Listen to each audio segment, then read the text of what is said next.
Our topic today is how to make your marriage work. How to make your marriage work. Join me as I take on the challenge of saving my marriage in just one day. Can I turn things around before it is too late? Marriage can be incredibly rewarding, but they also require effort and dedication to thrive. When things start to go wrong, it's easy to feel overwhelmed and unsure where to turn. The truth is, many couples face challenges that threaten their relationship. It's essential to address these issues promptly to prevent them from escalating. Marriage is a beautiful union, but keeping it strong and fulfilling requires constant effort, empathy, and growth. While every relationship is unique, certain principles universally support a healthy and lasting marriage. Here are some of those principles. Number one, prioritize communication.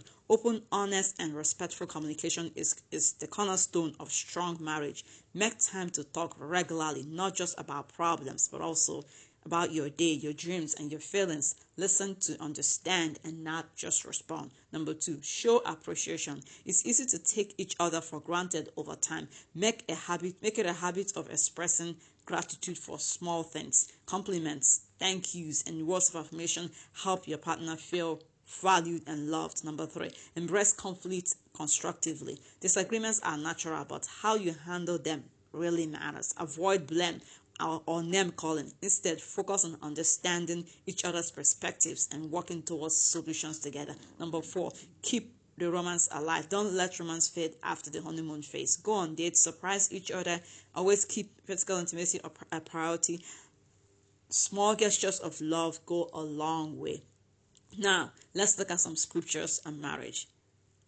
Let's look at some scriptures on marriage. Hebrews chapter 13 verse 4 says, "Let marriage be held in honor among all, and let the marriage bed be undefiled, for God will judge the sexually immoral and adulterous." Proverbs 18:22, "He who finds a wife finds a good thing and obtains favor from the Lord." Genesis 2:24, "Therefore a man shall leave his father and his mother and hold fast to his wife, and they shall become one flesh." Proverbs 21:19, "It is better to live in a corner of the housetop than in a house shared with a quarrelsome wife." Proverbs 19:14, "House and wealth are inherited from fathers, but a prudent wife is from the Lord." 1 Peter 3:7, "Likewise, husbands, live with your wives in an understanding way, showing honor to the woman as the weaker vessel, since they are heirs with you of the grace of life, so that your prayers may not be hindered." 2 Corinthians 6:14, "Do not be unequally yoked with unbelievers. For what partnership has righteousness with lawlessness? Or what fellowship has light with darkness?" Ephesians 5:25, "Husbands, love your wives as Christ loved the church and gave himself up for her. However, let each one of you love his wife as himself, and let the wife see that he respects his husband." Ephesians 5:33. Genesis 2:18, "Then the Lord said, God said, it is not good that man should be alone. I will make him a helper fit for him." Colossians 3:18-19, "Wives, submit to your husbands as is fitting in the Lord. Husbands, love your wives and do not be harsh with them." Marks 10:6-9, "But from the beginning of creation, God made them male and female. Therefore a man shall leave his wife and his mother and hold fast to his wife, and the two shall become one flesh. So they are no longer two, but one flesh. What therefore God has joined together, let no man separate." So let's continue our conversation. Number five, support each other's growth. Encourage each other's personal and professional goals. A marriage thrives when both individuals feel supported to grow, not stifled or held back. Number six, build trust daily. Trust isn't built overnight. It's maintained through consistency, honesty, and reliability. Keep your promises, be transparent, and address any breaches of trust immediately. Number seven, maintain shared goals. Whether it's raising a family, traveling, or financial planning, having common goals gives your relationships direction and unity. Regularly checking on one's goals together. Number eight, invest time and energy. Strong marriages don't happen by chance.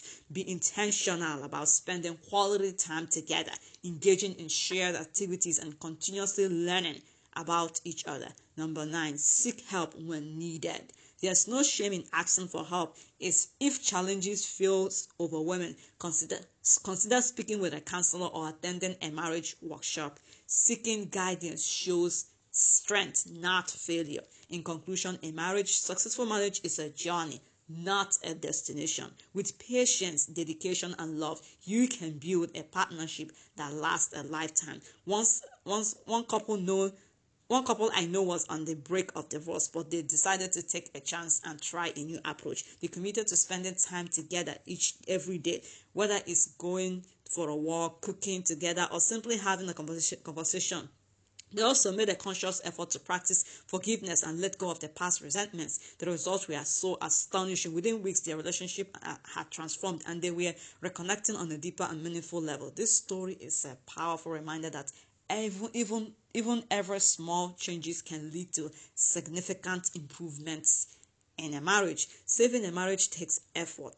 It takes work. It's not impossible, but it's not impossible. By implementing practical strategies, practicing effective communication, fostering deep connection, couples can turn their relationships around. The key is to take action today rather than waiting for things to get worse. If you've been struggling in your marriage or relationship, I did love to hear about it in the comments. And I did love to hear about it. Comment below with your thoughts or experiences. And if you're looking for more insights on relationship building, be sure to check out my next video. God bless you.